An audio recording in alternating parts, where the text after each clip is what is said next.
Atos 9, versículo 32. Vamos ler aí, primeiramente, até o 35, depois a gente lê o restante durante a exposição.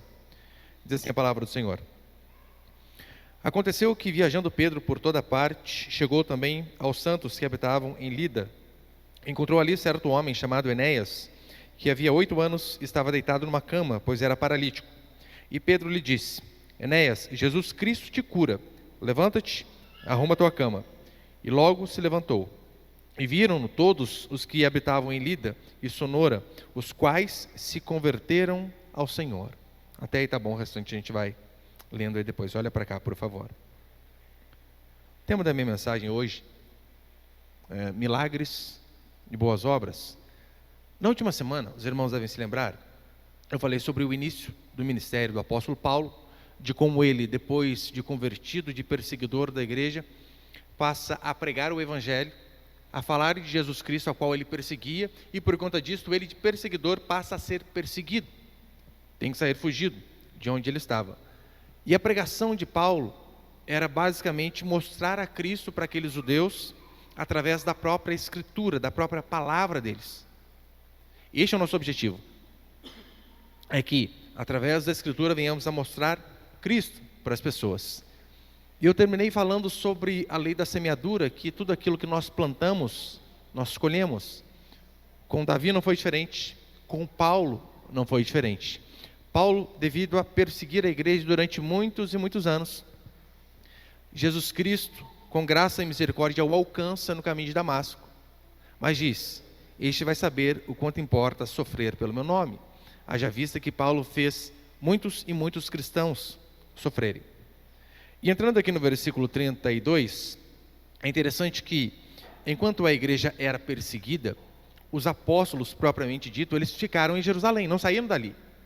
Todavia, depois que houve uma certa paz, por conta do Império Romano e o que estava acontecendo ali naquela época, eles começaram a sair e a levar o evangelho para outros lugares também. Nós veremos que Paulo, de fato, ele virá a ser o apóstolo dos gentios. Ele sai e leva para os gentios, para aqueles não-judeus. Mas quem primeiro faz essa caminhada é Pedro. Veremos aqui o começo da sua caminhada e no capítulo 10, próxima semana, se Deus permitir, veremos Pedro falando à casa de Cornélio. Eu quero passar aqui 2 princípios apenas essa noite. O primeiro é o seguinte: a cura de Enéas. Veja, no versículo 32, acompanhe comigo novamente, por favor, vai dizer assim, Atos 9, 32. Aconteceu que, viajando Pedro por toda parte, chegou também aos santos que habitavam em Lida. Pedro viajando por toda parte. Viagens missionárias. Aqui não é o tema hoje, mas cabe lembrar, Paulo, em 1 Coríntios 9, ele vai registrar que Pedro, quando ele ia a essas viagens missionárias, ele levava consigo a sua esposa também. A esposa ajudava naquilo que dava para fazer ali nas viagens. E Lida, essa cidade, ela foi dada aos judeus, você precisa entender primeiro o contexto histórico, ela foi dada aos judeus por Júlio César. Todavia, no ano 66, justamente na festa dos tabernáculos, por conta da revolta dos judeus, ela foi totalmente dizimada por Caio Sécio, que era um governante ali de Roma, um soldado romano, e acabou, trazendo cinzas, apenas cinzas daquela cidade. Mas veja, eu acho que há umas 2 ou 3 quartas, eu falei de Filipe, o evangelista, de como ele foi à frente dos apóstolos, evangelizando e pregando a palavra de Deus. E provavelmente Lida foi evangelizado por Filipe. E então, depois disso, Pedro chega aos santos daquela cidade. Aqui, só um parêntese, é importante você saber, aos santos daquela cidade, você saber que santo não tem nada a ver com aquela cultura católica, qual nós aprendemos talvez durante toda uma vida, pelo menos a maioria de nós aqui. Porque no imaginário popular da maioria de nós, ocidentais, santo, nós fazemos essa associação com o santo da igreja católica. Alguém que viveu uma vida toda fazendo boas obras, fazendo bem aos outros, sendo que não é este o significado literal da palavra. Santo significa separado. Por isso que ele diz, aos santos que estão em Lida, ou seja, aqueles que foram separados para Deus, que vivem naquela cidade. Se hoje recebêssemos uma carta de Pedro, seria mais ou menos nesses moldes, aos santos em Pindamonhangaba. Não que temos auréola na cabeça perfeitos, não, mas aqueles que foram separados para Jesus Cristo. E é interessante também a gente ver que Nós vemos em toda a Escritura diversos tipos de milagres por toda a palavra de Deus. No verso 33, é um caso um tanto quanto peculiar, porque diz que este homem, ele há 8 anos estava acamado. 8 anos, sem se levantar. Provavelmente teve algo do tipo um AVC, um derrame ou alguma coisa nesse sentido, porque ele não nasceu desse jeito, né? Ele ficou assim depois. E o milagre que é feito ali diante dele, não foi nem por conta da fé que ele tinha, porque você percebeu que os apóstolos não perguntaram: você tem fé para isso? Não. Simplesmente Pedro olha para aquele homem e diz: Jesus te cura, levanta, arruma a tua cama. Foi curado, já deu uma missão para ele, né? Arruma a cama agora, rapaz, fazer alguma coisa. Independente da fé daquele homem, Pedro declarou.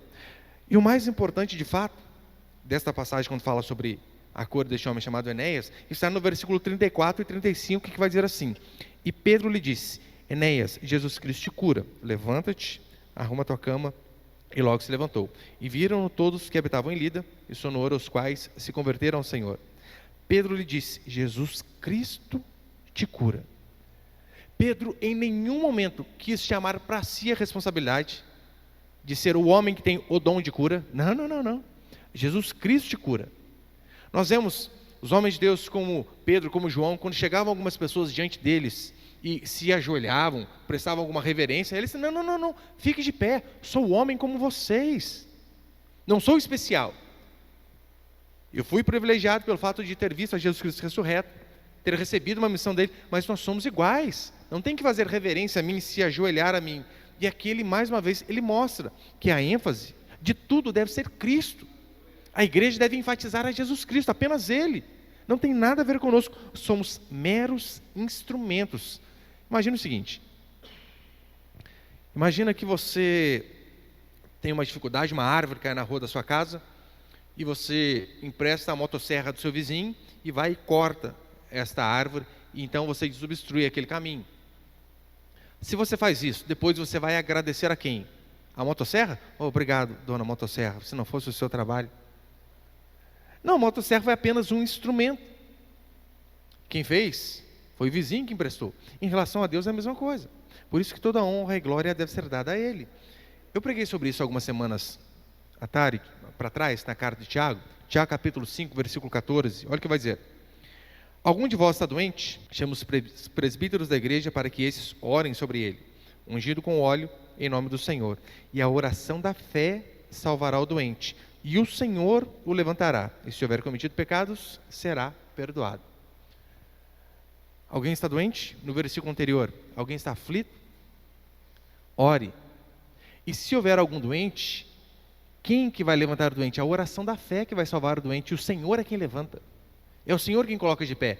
É por isso que é um absurdo sermos gratos ao objeto e esquecermos aquele que de fato fez o milagre. A graça é que Deus usa pecadores como nós para que o louvor e a honra sejam dadas a Ele, apenas a Ele, e não a nós. Enéas, diz a Escritura que ele fica em pé, volta às suas plenas funções depois de 8 anos. Imagina o baque que foi para aquelas pessoas verem. Porque se eu e você nos ajoelharmos por 10 minutos, não precisa ser muita coisa não, 10 minutos, você vai ver a dificuldade que você tem para ficar de pé de supetão assim. Dói tudo. Enéas, 8 anos. Jesus o restaura por completo, apenas de uma vez. Portanto, o mandamento continua sendo este para nós. Há alguém doente, há alguém enfermo, como o caso deste homem? Ore. Só que cristãos, eles falham no princípio basilar da nossa fé, que é a oração. Aí às vezes o filho está com problema, o casamento está com problema financeiro, emprego que não vem. Ele faz tudo menos orar.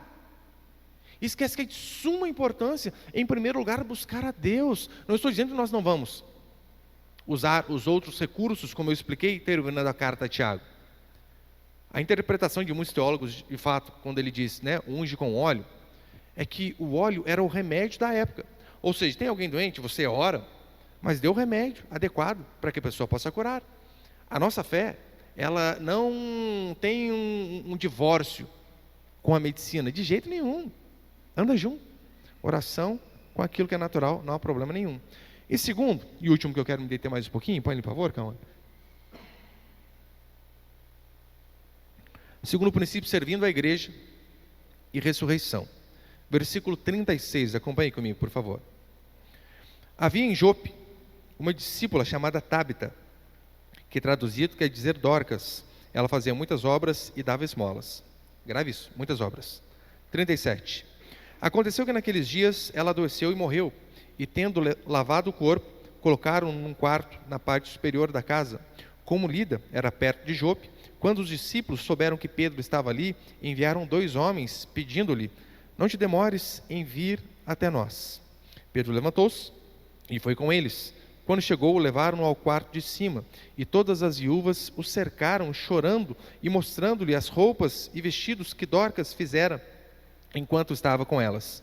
Depois de fazer sair todos, Pedro pôs-se de joelhos e orou, e voltando-se para o corpo, disse: Tábita, levanta-te.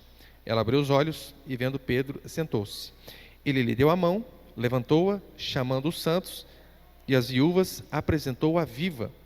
Esse acontecimento se tornou conhecido de toda a Jope, e muitos creram no Senhor. Pedro ficou muitos dias em Jope, na casa de um curtidor de peles chamado Simão. Olha para cá, por favor. Jope era uma cidade, até certo ponto, estratégica, porque era uma cidade portuária ali. Para você ter uma ideia, ela é uma cidade muito importante em relação à geografia bíblica, porque foi através dessa cidade de Jope que Salomão recebia madeiras quando vinha do Líbano. Foi dessa cidade que Jonas pegou um barco e foi rumo à sua história. Então era uma cidade portuária bem conhecida ali, e entre os convertidos dessa cidade havia esta mulher chamada Tábita. No aramaico ali, o nome dela significa gazela, mas em grego, Dorcas, que é a mesma coisa, né? Tábita, ou Dorcas. Ela de fato era uma genuína, uma verdadeira discípula de Jesus Cristo. Em que sentido? Ela vivia o cristianismo não apenas de forma teórica, mas vivia o cristianismo da forma prática.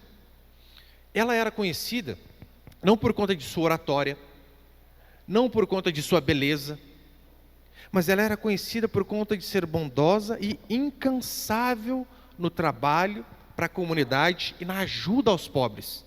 Imagina eu e você sermos conhecidos justamente pelas boas obras. É isso que se espera do cristão. E era isso que essa mulher era. Aparentemente, ela também era muito abençoada financeiramente, tinha uma certa condição financeira ali avantajada, tanto é que por conta disso que ajudava muitas pessoas de acordo com a sua renda.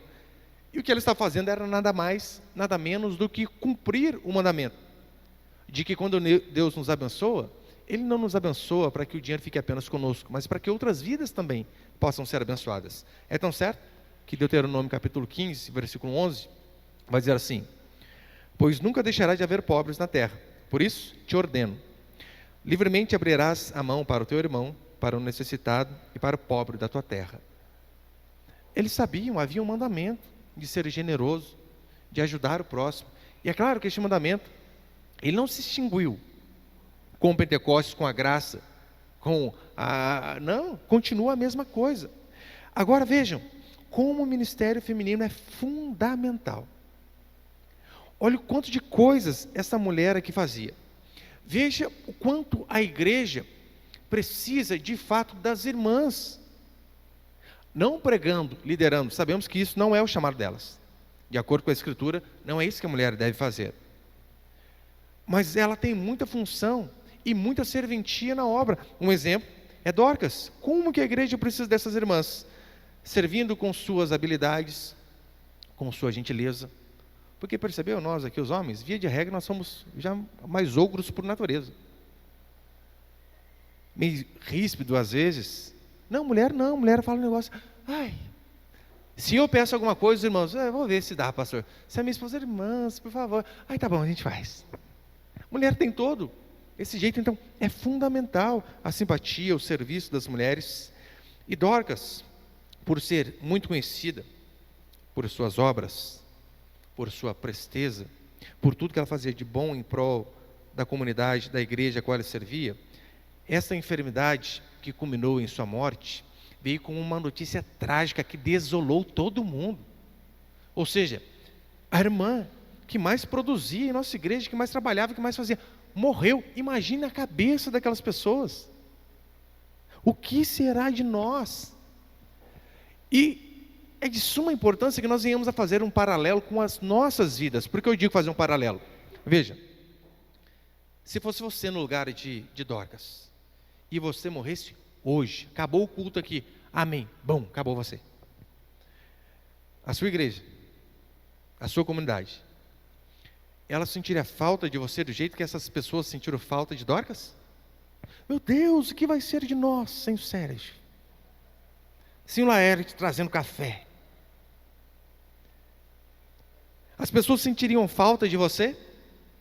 Como você se envolve, como você coopera, como você de fato serve os irmãos ao qual congregam junto com você, é de suma importância. Você de fato tem serventia na sua comunidade? Na igreja, muitas pessoas elas vêm por vezes com o objetivo apenas de serem servidos, só querem receber. Mas quantos têm esse espírito aqui de que, como eu posso me doar? Como eu posso ajudar? O que eu posso fazer para os outros? Muitos vêm apenas querendo receber e não têm coragem nem às vezes de cumprimentar um visitante que vem à igreja, nem de gastar 5 minutos cumprimentando os irmãos no final do culto. Mas na hora de pedir é uma beleza, pede de montão, mas não querem servir em absolutamente nada. E via de regra, infelizmente, é assim. Se precisamos fazer uma reforma, são poucos que aparecem, dá para contar no dedo. Poucos que aparecem. Se é uma faxina que é necessário, na maioria das vezes, são sempre os mesmos. Não tem muita mudança. Se é uma escala de recepção, quase ninguém. Não querem cooperar, não querem trabalhar. Este é um retrato da igreja atual, este é um retrato da nossa igreja. Nós somos assim, infelizmente. Quando por vezes pedimos, olha, precisamos de alguém para ajudar no som, com lanche no final do culto, arrumar a igreja, seja antes ou depois dos cultos, dá para contar no dedo. Talvez nos dedos de uma das mãos. Pessoas que são dispostas a cooperar. Isso quando não temos que insistir, quase que ajoelhar em lágrimas, dizendo, fulano, vem ao culto de domingo, mas vem às quartas também. Vá aos cultos, mas vá a um pequeno grupo. Na reunião que nós fazemos nas casas, é quase que implorar para as pessoas fazerem isso. Pessoas que não se envolvem, quando saem ou quando morrem, a igreja nem vê, muita falta. Quem dera a igreja fosse repleta de pessoas como Dorcas, como essa irmã que estava disposta de fato a servir. Pastor, mas a igreja primitiva tinha muitos milagres, crescia muito. Sim, porque tinha pessoas que de fato serviam a igreja de verdade, serviam a comunidade como essa mulher. Agora queremos ver a igreja avançar, a igreja crescer, mas não queremos o mínimo do compromisso de vir 2 cultos por semana, de mandar mensagem no WhatsApp convidando fulano, de chamar um amigo de trabalho. Não queremos fazer nada, mas queremos que a igreja avance. Dorcas era uma mulher que servia de coração e com atitudes a sua comunidade. Não ficava apenas em palavras, servia com atitude. Por isso, o lamento e a tristeza quando ela morreu. E é por este motivo que você deve se perguntar: se fosse eu morrendo hoje, e eu pudesse ver o meu velório daqui uma semana depois também, como estariam os irmãos? Será que de fato eles sentiriam minha falta? Se você acha que eles não sentiriam tanto a sua falta, é porque você tem servido pouco, se envolvido pouco, ajudado pouco. No versículo 37, vai dizer assim: aconteceu que naqueles dias ela adoeceu e morreu. E tendo levado o corpo, colocaram num quarto na parte superior da casa. É como se fosse um cenáculo, né? Algumas versões aí diz cenáculo. Na parte de cima, é o que seria hoje para nós, talvez, quarto de hóspede. Lavaram lá a mulher, limparam certinho e colocaram no quarto de hóspede. Por que fizeram isso? Porque, devido ao clima do Oriente Médio ser muito quente, eles enterravam as pessoas, via de regra, ou no mesmo dia, ou no máximo no dia seguinte, porque depois já começava a ficar ruim. E essa cidade de Jope, como Pedro vai dizer aqui no versículo, como a escritura vai relatar aqui no versículo 38 por Lucas, ela ficava a uma distância mais ou menos de 17 quilômetros de onde Pedro estava, Lida. E veja que até aqui não havia nenhum registro dos discípulos serem usados para a ressurreição de um morto. Se ouviu falar que Jesus Cristo fez, foram testemunhas que Cristo assim fez, mas que os discípulos foram instrumentos para orar e uma pessoa voltar da morte, não havia nenhum relato até aqui. Mas aqueles homens que foram atrás de Pedro, 17 quilômetros, caminhada, é um chãozinho bom, no máximo, cavalinho, jumento. Aqueles homens que foram atrás de Pedro, eles sabiam da ressurreição de Jesus Cristo. A morte não pôde deter o nosso Senhor. Eles sabiam que Jesus Cristo ressuscitou outras pessoas. Eles sabiam que Pedro era um discípulo de Cristo, cheio do Espírito Santo e comissionado para fazer obras maiores que do próprio Cristo. E então eles chegaram à seguinte conclusão: ora, é possível que devido à oração, Dorcas volte à vida. Aqueles que de fato creem, não há impossível para aqueles que creem. E isto é cristianismo. É você olhar para aquilo que Cristo fez no passado e ter a plena certeza absoluta, para ser redundante, que Ele pode continuar fazendo hoje. É você olhar para a Escritura aquilo que Deus fez e não duvidar daquilo que Ele pode fazer. Foi isso que esses homens fizeram. Calma aí, Cristo ressuscitou, Ele orou e pessoas ressuscitaram. Pedro é alguém cheio do Espírito Santo, comissionado por Ele. Ora, por quê? Que a nossa oração, junto com a de Pedro, não pode ressuscitar essa nossa irmã. Isso é cristianismo. O poder de Deus não muda. Deus, Ele é o mesmo ontem, hoje, sempre. E se Ele fez alguma vez no passado, por que hoje Ele não poderia fazer? Sendo que nele não há variação, nem sombra de mudança. É por esse motivo que, diante das dificuldades, eu e você sempre devemos olhar a Escritura, tudo aquilo que Deus fez, e com base nela, orarmos para que Ele faça novamente. Isto é orar com fé, isto é orar a palavra de Deus. No caso de Enéas, estava enfermo. Veja, quantas pessoas Cristo não curou. Os profetas, os apóstolos, os discípulos.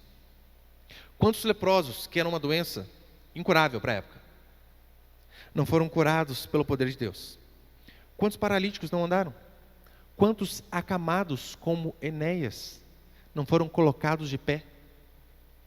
Lembra? Aquele paralítico que os amigos levaram onde Jesus estava e desceram ele pelo telhado?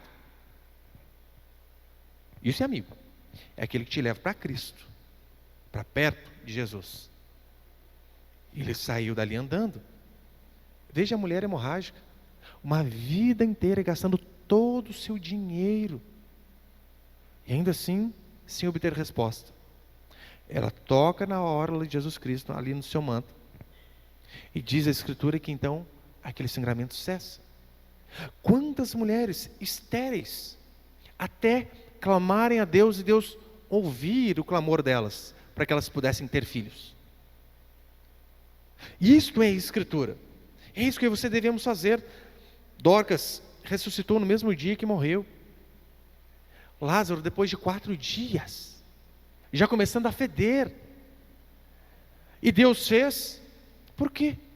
Teríamos dúvida de que hoje Ele continua tendo esse mesmo poder. Mas nós não oramos. Esquecemos de buscar o Senhor. De segunda para terça, hoje é quarta, de segunda para terça, nós tivemos uma noite terrível lá em casa.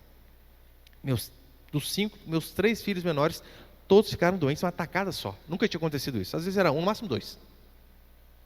Febre, vômito, dor de barriga e peito cheio. 3, uma tacada só. Eu e minha esposa parecíamos zumbi de manhã.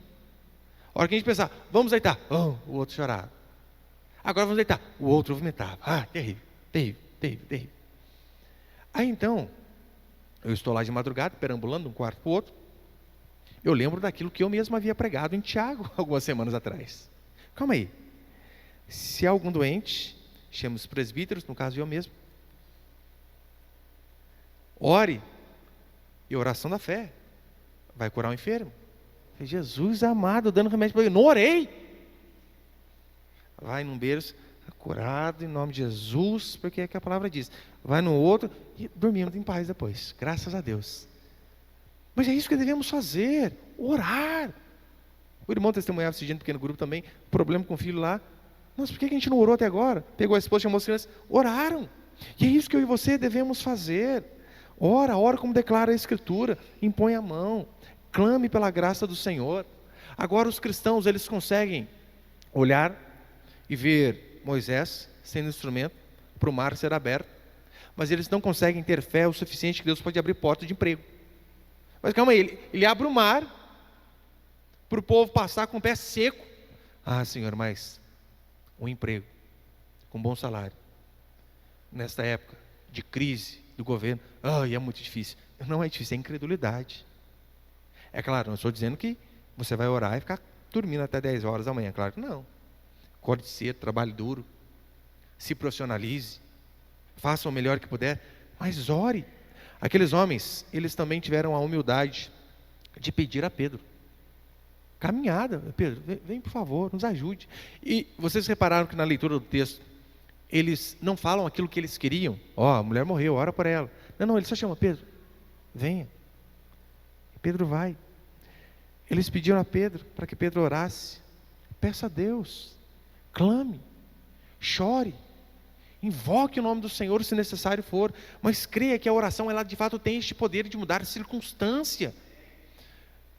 Acho que no culto de domingo passado, eu citei o exemplo do rei Ezequias. Isaías chega nele e diz assim: o Senhor manda te dizer, põe a tua casa em ordem, tu vai morrer. Imagina, o profeta chega e manda essa para você. Meu Deus, já era, né?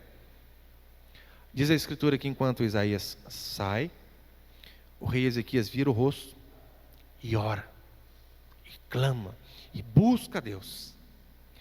Isaías nem sai do portão do palácio. Deus diz: homem, volte lá, diga a ele que eu concedi 15 anos a mais de vida.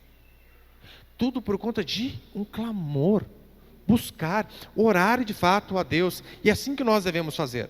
No verso 39, vai dizer que o quarto estava cheio de viúvas ali, até mesmo porque as viúvas, elas tinham uma veste peculiar.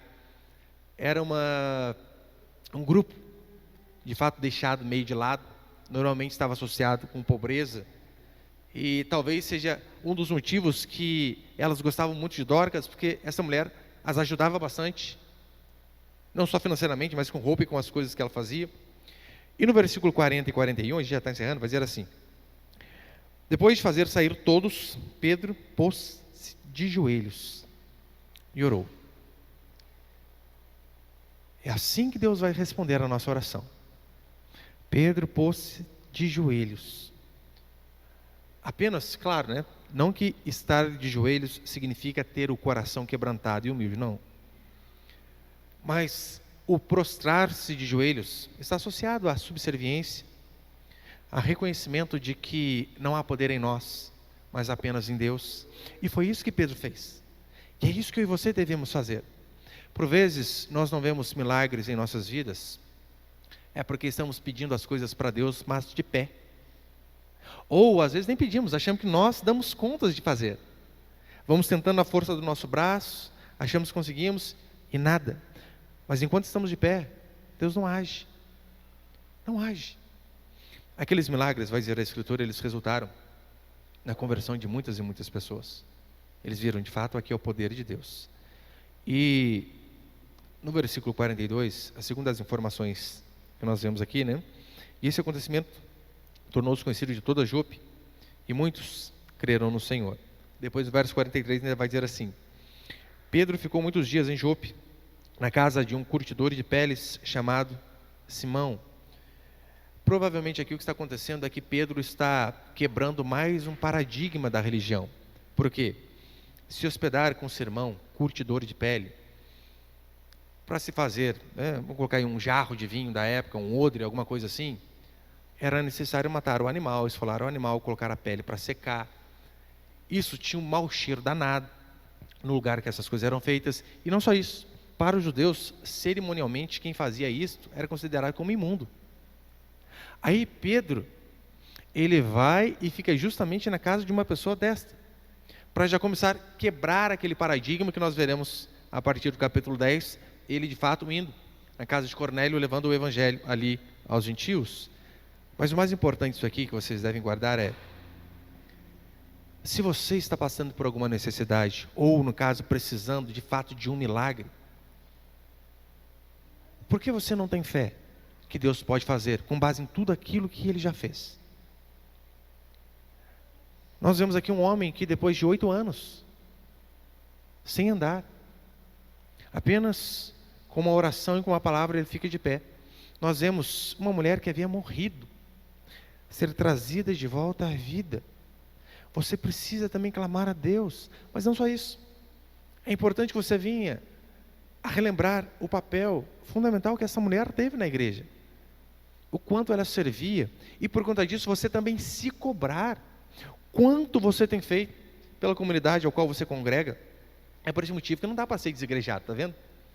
Oh, sou um cristão desigrejado, não preciso de igreja. É porque você não quer servir, é por isso. Você é preguiçoso, não quer trabalhar, não quer se doar, não quer trabalhar em benefício de outros. Por quê?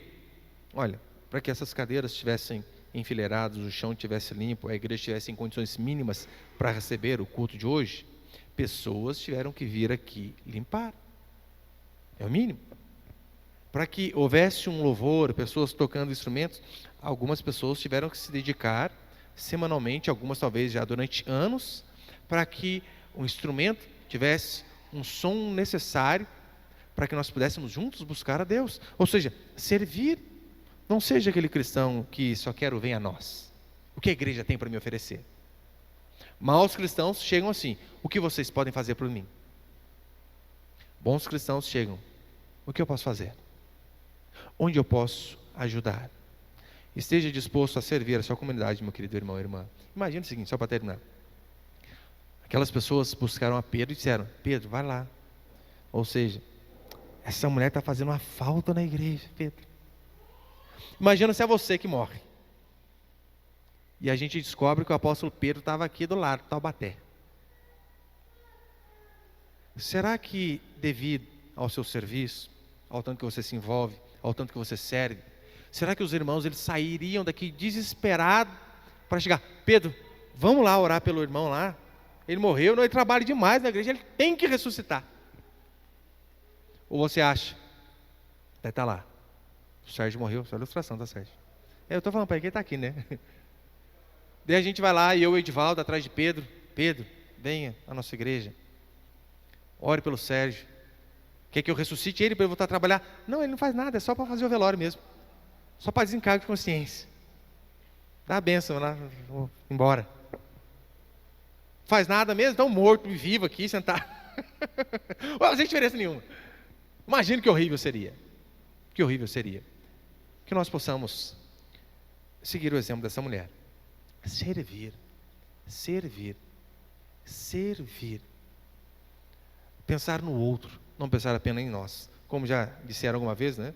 Às vezes muitas pessoas vivem angustiadas e tristes porque elas se preocupam demais consigo mesmas e esquecem de pensar nos outros. E como diz o adágio popular, aquele que enxuga lágrimas alheias não tem tempo nem de chorar.